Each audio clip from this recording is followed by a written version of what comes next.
And by hot ass, I mean that shit was so heat, I had flames coming out my booty hole. Vultures 2 is officially out now. I was jumping up and down when I found out that news. So as a 16-year-old from Chicago wearing a freaking Metro Boomin shirt, my opinion is clearly the most valid on the internet. So here I am about to talk about the album.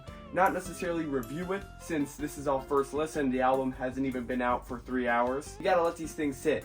And what I realized is a lot of the albums that take time to grow on me end up being my favorite albums. I wasn't the biggest Vultures fan at first. I love Vultures 1. I mean Vultures 1. I love Vultures 1 now. I don't think there's a skip on there.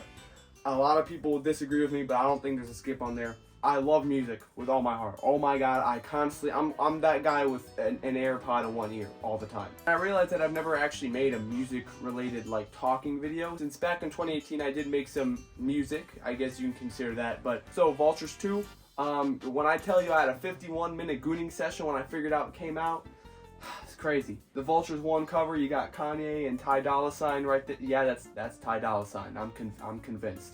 Here we are, Vultures number 2. How does it compare to the first one? And does it also feel like a sequel? What I do like about it is it gives the Vultures vibes, yet it's taking a different approach. What you can immediately notice is that a lot of the tracks have a more slow burning feeling and are slower tempo and are kind of more somber. But then again, you also have songs like Forever Rolling and Field Trip and stuff like that. 16 tracks comparing to 15, so thankfully they're not bloating up the track list like a lot of artists tend to do nowadays. Real quick, here's some comments from previous videos, and if you want to be in a video, just comment. One thing that I have noticed off first listen is the mixing and mastering on some songs feels a little half-baked. Sometimes the bass and 808s would feel a little shaky, and other times it's just straight up the audio quality. Like in 530, oh my god, I was so excited to see that. When I saw 530 was on the track list, dude, I was actually jumping up and down. But the quality of the leak, just the straight audio quality, just sounds better.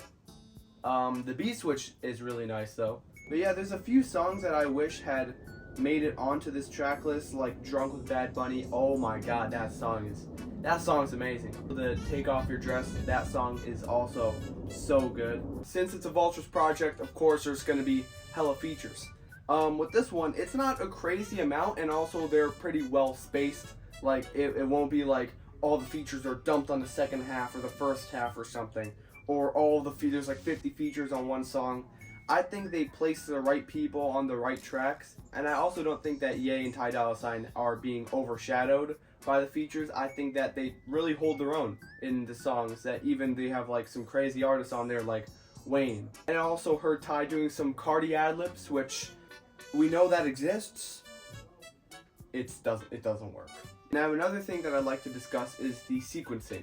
I understand that it's Vultures, right? It's more of a playlist vibe. It's not supposed to be some concise, crazy album concept that's gonna have you just like levitating when you listen to the album. But I do think that the first volume had way better sequencing in terms of pacing and building up momentum and then dropping it to build it up again.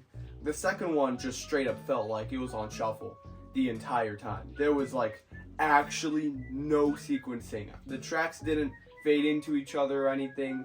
There wasn't any like, oh, this feels like a crazy intro, oh, what an outro. It just felt like random songs.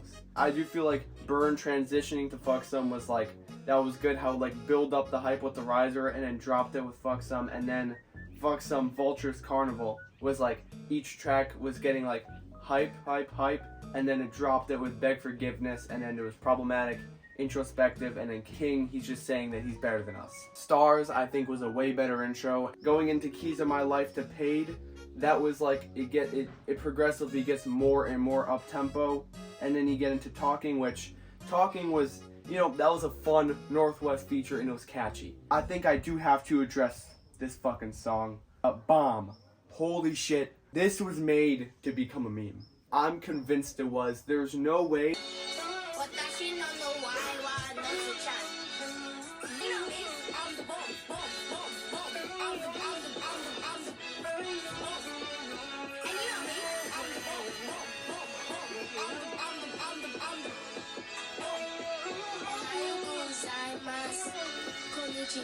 that's Vultures 2. I'm really excited to keep re-listening to it and try to see, what goes up and down the rankings. Overall,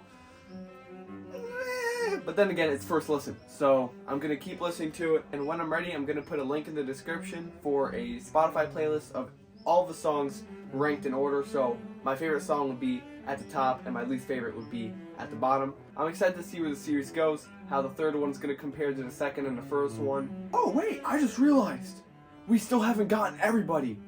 We still haven't gotten that song. Though they got some crazy unreleased Vultures songs that they gotta have on the fucking third one, bro. Alright, I'm actually not done talking. Sit your ass down. Don't click out the video. Consider subscribing since it takes literally no effort. It's free and you could always just unsubscribe. Also, let me know what you guys think of this album in the comments, since I do read and heart every single one of them, and I will try to reply to every single one of them. And if you want me to make more videos like this, like talking about music, let me know. Also, again, I'm in Poland, so you better know vlogs coming soon.